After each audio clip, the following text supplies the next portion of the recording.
আসসালামু আলাইকুম গাইস, সবাই কেমন আছেন? আশা করছি সবাই ভালো আছেন। তো আমার ভিডিওটা যে যেখান থেকে দেখছেন, আশা করছি সবাই লাইক কমেন্ট শেয়ার করবেন ভিডিওটা ভালো লাগলে।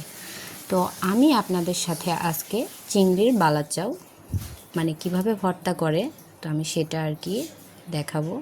তো আমি এখানে এই বয়ামের এটা ফুলফিল কিনে নিয়ে আসছি। তো এই যে আপনাদের সাথে এটা শেয়ার করব।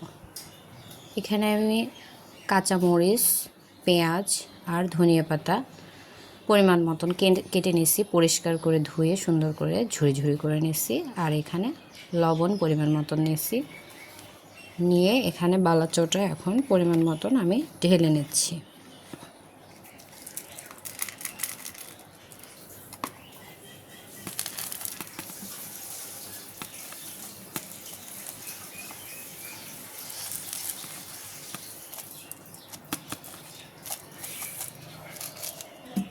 আমি এই যে পরিমাণ মতন ঢেলে নিলাম।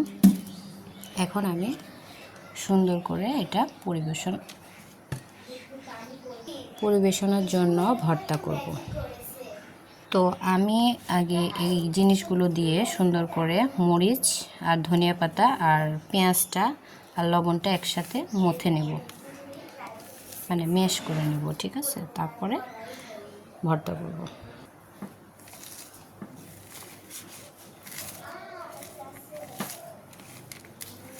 আমি সুন্দর করে একসাথে ম্যাশ করে নিচ্ছি।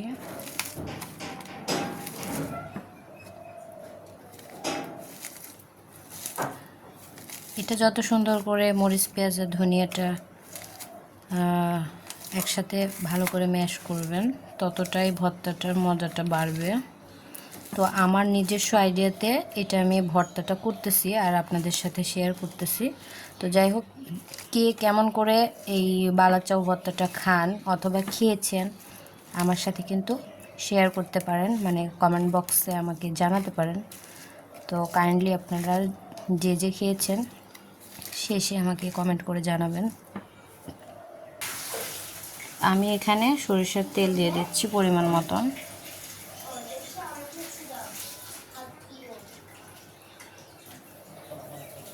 এখন আমি আবার এটাকে সুন্দর করে মথে নিচ্ছি। এখন আমি বালাচাওগুলো দিয়ে এটা মাখিয়ে নেব। এই যে আমি এখন সুন্দর করে বালাচাওগুলো দিয়ে ম্যাশ করে নেব। দেখেন এখনই কত সুন্দর লোভনীয় মনে হচ্ছে, তাহলে গরম গরম ভাতের সাথে খেলে না জানি কতটা ভালো লাগবে। অনেকে হয়তোবা শুকনো মরিচ দিয়ে করে থাকেন, তো আমার কাছে মনে হয়েছে যে কাঁচা মরিচে ভিটামিন সি আছে, তো সেটা যদি আমরা খেতে পারি তাহলে আমাদের দেহের জন্য ভিটামিনের ঘাটতি পূরণ হবে। মুখে এক ধরনের রুচি আসবে, যেটা হচ্ছে কাঁচা মরিচটা ভাতের সাথে খাইলে আমি দেখেছি যে মুখের রুচি পরিবর্তন হয়, আমার কাছে অনেক ভালো লাগে। তো এই যে আমার বালাচাও ভর্তা কিন্তু রেডি হয়ে গেছে। দেখেন কতটা লোভনীয় মনে হচ্ছে, মাশাআল্লাহ। আপনারাও কিন্তু এভাবে বালাচাও ভর্তা করে খেতে পারেন, ভালো লাগবে আশা করি। আমার ভিডিওটা দেখে আপনাদের যদি ভালো লাগে তাহলে লাইক কমেন্ট শেয়ার করতে ভুলবেন না। সবাই ভালো থাকবেন, আল্লাহ হাফেজ।